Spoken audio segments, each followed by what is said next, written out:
কিন্তু ইউনূস সাহেব পুরা ফেল করেছেন। উনি 100% ফেল মারছেন। ওনার সাথীদেরকে উনি বিদেশে রক্ষা করতে পারেন নাই, ইসরাত রক্ষা করতে পারেন নাই। উনি 100% ফেল মারছেন। উনি বৈষম্য সৃষ্টি করেছেন। ইউনূস সাহেব বৈষম্য সৃষ্টি করেছেন। ওনার দরকার ছিল ওনার পরিষদ নিয়ে বিদেশে সফর করা। উনি রাজনৈতিক কিছু দলকে নিয়ে বিদেশ সফর করেছেন, তার মানে অন্যান্য দলকে বৃদ্ধাঙ্গুলি দেখিয়েছেন। উনি বৈষম্য করেছেন।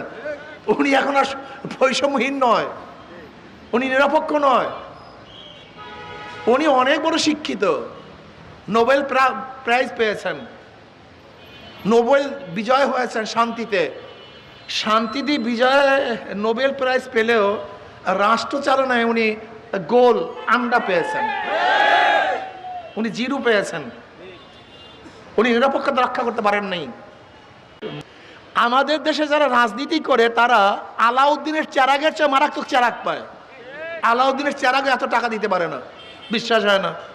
আপনি বলেন তো, একজন বিসিএস ক্যাডারের শুরুর বেতনটা কত হয় জানেন? মাত্র 22,000 থেকে 35,000 টাকা। এই যে ম্যাজিস্ট্রেট, এই যে একজন সার্কেল এসপি, যারা শুরু হয়, স্টার্টিং হয়, তাদের বেতন মাত্র কত? 22,000 থেকে 35,000 টাকা বেতন। একজন ডিসির বেতন জানেন? 70, 80, 90,000 টাকা। একজন এসপির বেতন 60, 70, 80,000 টাকা। একজন এসপি ডিসির বেতন। আচ্ছা বলেন তো, 70, 80,000 টাকা দিয়ে কয় হাজার বছর চাকরি করলে ঢাকায় গুলশানে বিল্ডিং করতে পারবে? অথচ একজন রাজনীতিবিদ, ওয়ার্ডের সভাপতি, 2,000 কোটি টাকার মালিক। আপনাদের ফরিদপুর জেলার ছাত্রলীগের সভাপতি শুধু পাচার করছে 2,000 কোটি। একজন এসপির বেতন 70, 80,000 টাকা, আর একজন ওয়ার্ড সভাপতি 5 গাড়িতে চড়ে, তার 5তলা বিল্ডিং। তার মানিটা কি? রাজনীতির চেয়ে বড় টাকার গাছ আর দুনিয়াতে নেই। অথচ রাজনীতি কেন হয়েছিল? মানুষকে সেবা করার জন্য, শান্তি দেওয়ার জন্য, মুক্তি দেওয়ার জন্য, খেদমত করার জন্য। আর জয় হয় গরিব দুঃখী মেহনত মানুষ, মুসলমান, হিন্দু, বৌদ্ধ, খ্রিস্টান, সবাই বিজয় হবে।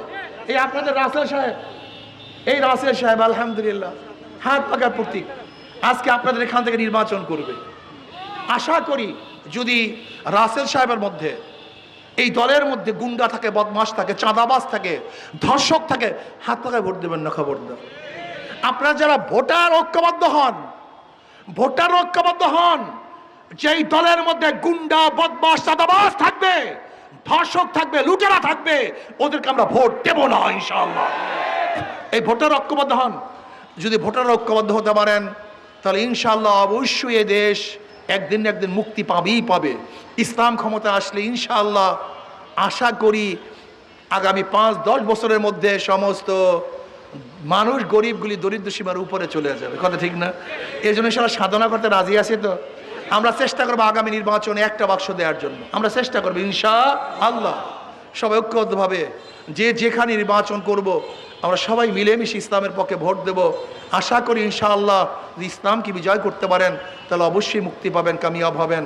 আল্লাহ আমাকে মধ্যে সবাইকে কবুল করে নেন।